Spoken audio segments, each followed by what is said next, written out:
the dragon is eating the sun. That's what the ancient Chinese used to believe when they first saw an eclipse. And because of this, there were two different kinds of people.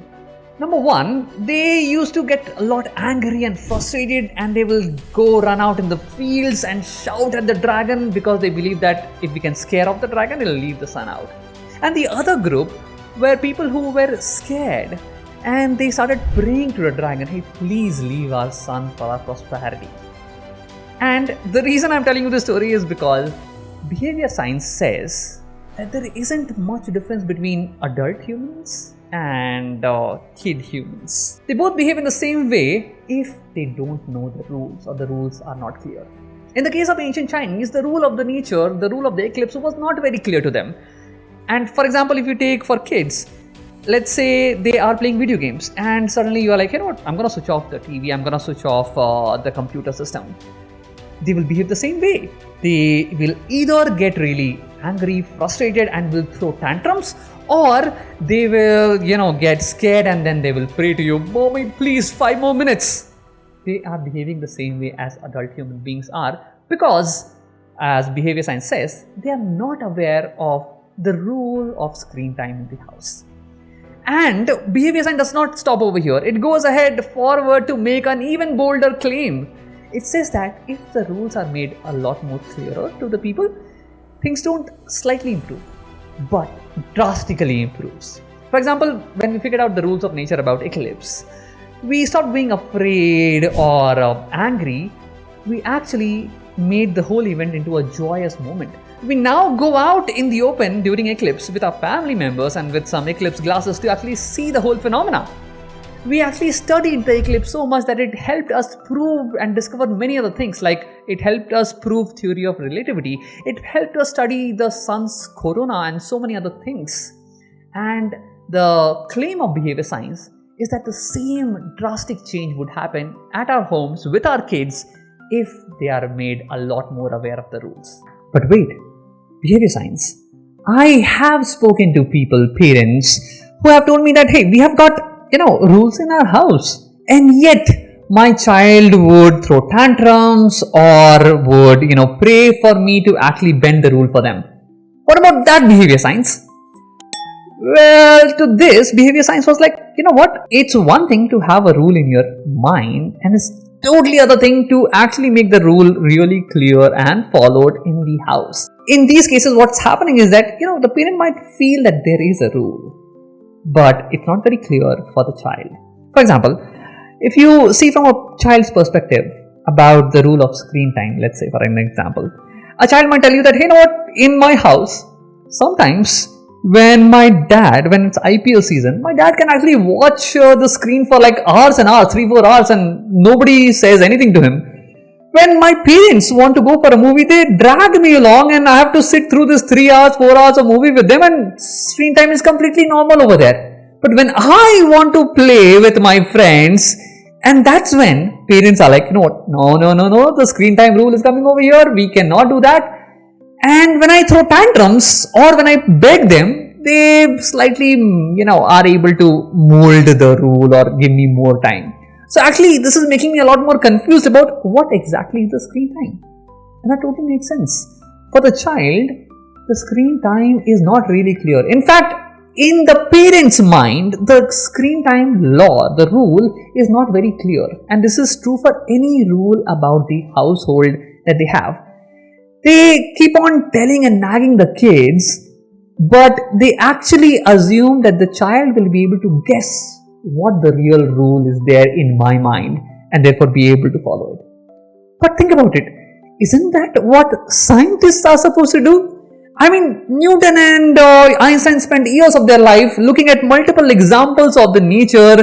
Why is the apple falling? How is the moon rotating? How is Mercury revolving around the sun? And based on this, they were able to arrive at the rule of gravity by looking at so many examples. We are expecting our kids to look at all of these nagging examples and then arrive at, hey, this is the rule of screen time in my house. What a wonderful expectation, right? And on top of that, I would go ahead and claim that Einstein's and Newton's job was much more easier. You know why? Because nature is a lot consistent with its rule. Every single body in this universe follows the same law of gravity, whereas your household rules are not very consistent. Sometimes you follow it, sometimes you don't, sometimes you let go of it, and the child is really confused. Hey, when are we supposed to follow it? When are we not supposed to follow it? After this, I was like, that totally makes sense. The rules need to be really clear for everyone, not only just for parent but even for the child, and the rule needs to be consistent. So wait, behavior science, what should we do now? So what can we do, behavior science? Well, since your problem is that the rules are not very clear and you're not being very consistent with it, just do the opposite. Have clear set of rules with your family aligned towards those and consistently follow it. Here is a solid example. Here is something called as a family constitution. All right, this is how it looks like, and preamble, and then after that every single page is a topic on which the rule is made with some other details. Don't be overwhelmed by it, okay? This doesn't take much time or effort. Here is where I have built a GPT agent for you. All you have to do is sit with your family, talk to this GPT agent, answer some basic questions, and then talk about the answers that it gives you, the rules that it gives you, and see if you can agree to it as a family. Okay. Now, next I'm going to be explaining how the constitution looks like and how it is framed. Because even with the GPT, you would need that information, that knowledge to be able to check whether your GPT is doing a really good job. Because I mean, AI is good, but it's not great. It will make some mistakes, and therefore you need to know where to correct and intervene. All right. So here we go. Here is our family constitution. All right. It's for your family. You can personalize it. The first thing over here is the preamble, which basically kind of states the vision of the family. It states the 2 to 3 core principles that you want your family to have and then grow along with it. For example, over here in this constitution, the core principles were love, empathy, and joy. I'll just read it out for you. A family is a team built on love, empathy, and joy. This is our safe place where every voice matters. Love is woven into our everyday moments. Empathy guides our actions. Laughter is shared. Mistakes are forgiven, and we lift each other up. So our home always feels warm, full of joy, and full of care. All right. And this is, again, needs to be personal, to be you, to be yours, and needs to reflect your values of your family, and your family should agree on it. And therefore, I recommended that sit with the ChatGPT along with your family members, and it'll ask you questions about what values do you all care about, and then help you draft a preamble like this, which is much more personalized for you. Next, after this, every single page will be on a particular topic, a particular, habit or a behavior that you want your family to have. And it will detail rules and some other details about it. Okay. So this page is on sleep time, then we have screen time, and then we have on how to have conversations. I would recommend start small. Don't start with multiple rules. So just with one is enough. But let me actually show you how or what are the details of these rules. All right. Let's zoom into sleep time. The first section is the rule. So this is where we clearly define the rule, right? For example, here it says that every night by 9:30 p.m., everyone in the family starts winding down. Notice over here how this rule is written for everyone in the family. It's not something that, hey, just for the child. It might feel very unfair to the child that, hey, this constitution just seems to be about me and these rules are just being forced upon me, right? So the rules, if possible, should be for the entire family. Lead by example. That's the most important part. But I understand that, hey, at some places it's not gonna be feasible or practically possible, and that's where you as a family needs to have a discussion and craft a rule that works for your family and everybody agrees to that. Okay. So all right, every night by 9:30 p.m. everyone in the family starts winding down. This means no more jumping, running, games, etc. Instead, we follow our calming bedtime routine, brush teeth, read one bedtime story, lights out. If someone needs to stay up later, they share the reason with the family and ask for permission. So notice how the rule is very clear. It's very measurable. The time is being given over here. The routine is being given over here. How to go ahead. There are exceptions also mentioned over here that, hey, what, in case, by the way, if some exceptions are needed, then do this. All right. So short and crisp rule, with very much clarity for everyone, and everyone being agreeing to this is the most important first part. Next, why it matters. Now, here you list out why this rule is really important for us to have, and again, the agreement needs to happen over here. Otherwise, there's no whole point. Some family members will be like, "Hey, fine, you're just imposing some rules on me." But no, here it states that, hey, sleep charges our batteries, so we wake up ready to share our love and care for each other. With good rest, it's easier to show empathy, listen well, and be gentle with feelings. It also fills our day with more laughter and joy, making home a happier place for everyone. Notice two things over here. First, it takes care of the science behind sleep, why actually sleep matters for the brain development or growth of the body. That is being married with the things that are core to your family values: love, empathy, and joy. How will having this rule help in one or more of the core principles that you want your family to have while growing? All right. So that's how this comes into picture. Next, we move on to the things that are most commonly misunderstood and done badly. First part, intrinsic rewards. This is basically, hey, if the rule is followed really well, what kind of rewards are being given to people? Now here, notice on the name, it's called intrinsic rewards because that's the common mistake that people make. They give extrinsic rewards. Like, hey, you are sleeping on time, so I'm just going to give you some chocolates, or I'm going to increase your screen time, or some other extrinsic motivation, right? Now, the problem with that is it makes people want to do this habit, but not for the sake of the habit itself, but for the sake of the reward. It has made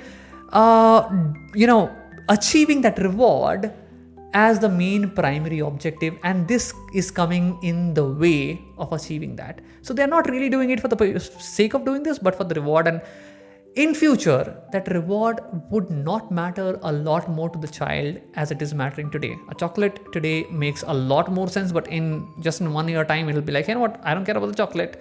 I want a bike. Are you gonna give me a bike? So that's where intrinsic rewards comes in. Rewards that actually make people feel good about themselves, feel good about them doing the habit, and therefore wanting to do the habit a lot more. All right.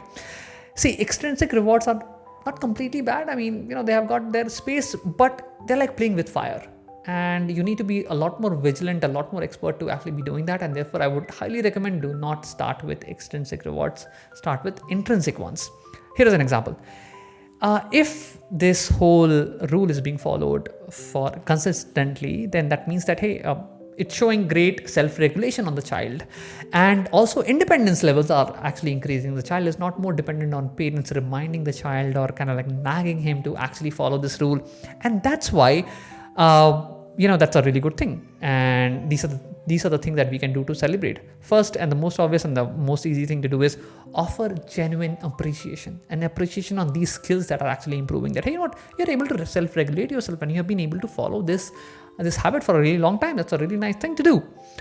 Get 2 sleep passes per month. Now, I know this might sound like an extrinsic reward, but actually, this is not. This is still related to this whole, habit itself, because it's like I'm saying that, I see that you have been able to self-regulate yourself. You are becoming more and more independent. You are able to take good calls about your sleep routine more. And therefore, I am giving you more trust. I trust you more. And therefore, I'm giving you like 2 sleep passes per month. Hey, go ahead. And on days when you want to actually stay up late, I trust you that you are doing the right choice. You're making the right choice. That's how that's why it's coming over here. Next is like, hey, get more say in family decisions like deciding the vacation destination, get more independent responsibilities like going alone to buy groceries. And these are like really exciting for the kids, and at the same time makes them feel really valued about the whole habit that they're trying to do, because it connects to their independence and self-regulation. And then they are seeing that, how these rewards are also kind of like, hey, an opportunity to become more and more independent. So that's why intrinsic rewards are not extrinsic rewards. Next, corrective measures. what happens if the child is not able to follow through this particular rule, right? And again, this is one place where people do common mistakes, all right? Here people write consequences that, hey, if you're not able to follow this rule, then I'm going to cut your screen time. From tomorrow, you have no screen time. From tomorrow, you cannot play with your friends. That's all cut off. And because of that, it makes a child feel hatred towards this particular habit. Because of this habit, their life has become even more hell. More importantly, if you have consequences like that, it completely ignores what's the root cause because of which the child is not able to carry out this particular habit. Maybe the child is feeling a lot more anxious because there is some exam coming over. Maybe the child is feeling a lot more anxious because there are some bullies in the school, and therefore he's like not wanting to go to school or things like that, and therefore he can't sleep. Something went off in his friend circle, and therefore he's feeling anxious. And you imposing these consequences is actually adding more fuel to the fire. So I hope you are able to see how consequences do not make sense, and what you should have instead is corrective measures. So where you identify what the root cause is and try to solve those issues. Here are some examples. First basic one is that maybe it's just a one-time offense. Just reiterate the rule and give another chance. Second is that maybe the child is not able to sleep because they have high energy at that point in time, and therefore corrective measures could be that just start taking warm showers at 9 p.m. or you have to talk to your family and explain, how are you feeling? What are your emotions? Or try practicing box breathing or meditation or stretching like that. If you had any, sleep passes, then probably you're going to be losing that because, it looks like your independence, your self-regulation is going down, and therefore the trust would be going down. So yeah, in summary, you take an area, a habit or a behavior that you want your family to improve in, and then you clearly state the rule. You state why it matters, meaning the science behind the rule, and marry that with the core principles of your house, and write intrinsic rewards, not extrinsic, but intrinsic rewards, and corrective measures, not consequences. And if possible, I would highly recommend to have this rule for the entire family and not just for the child, so they don't feel cornered. Now, lastly, just a couple of do's and don'ts. Number one,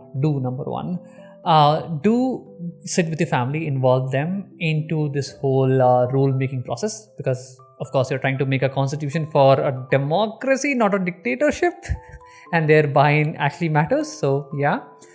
Number two, first of all, begin by helping them understand why rules help, especially to your child. I mean, the country that I live in has rules. The state that I live in has rules. The apartment society that I live in has rules. The lift that I used to go up and down, that also has rules. Rules definitely help, all right?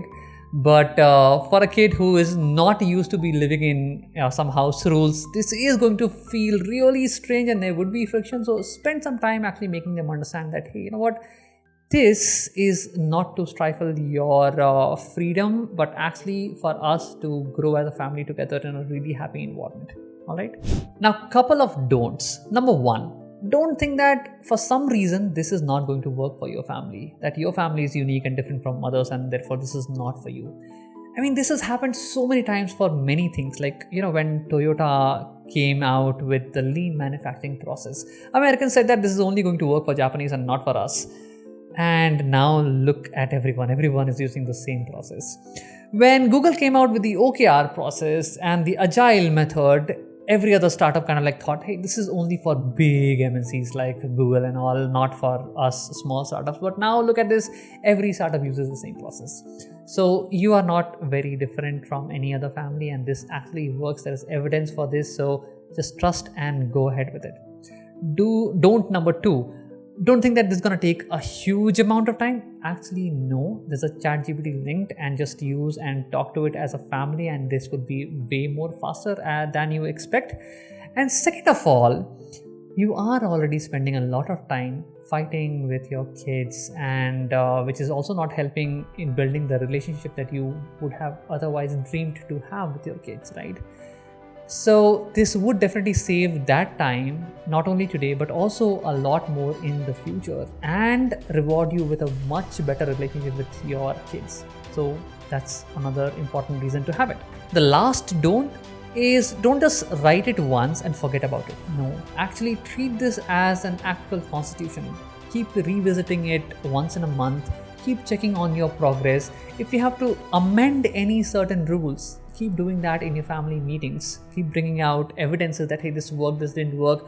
I need some better incentives or corrective measures to actually help this work for all of us. So yeah, there you go. These are the do's and don'ts. If you like this video, give it a thumbs up and share it with other families whom you think could be helped because of this. I am definitely a lot more curious to see what constitution you come up with, so do share that with me in chat. And by the way, this is not only for families, this is also for teachers. We use that in our school. So, if you would want your teachers to be inspired by this, you can share the same video and, ask them to kind of like try it out in their schools. And this is going to be super helpful. Lastly, this is definitely a lot more helpful if your child is on the ADHD spectrum. So don't miss out. Highly, highly, highly recommend it for you to do this with your family.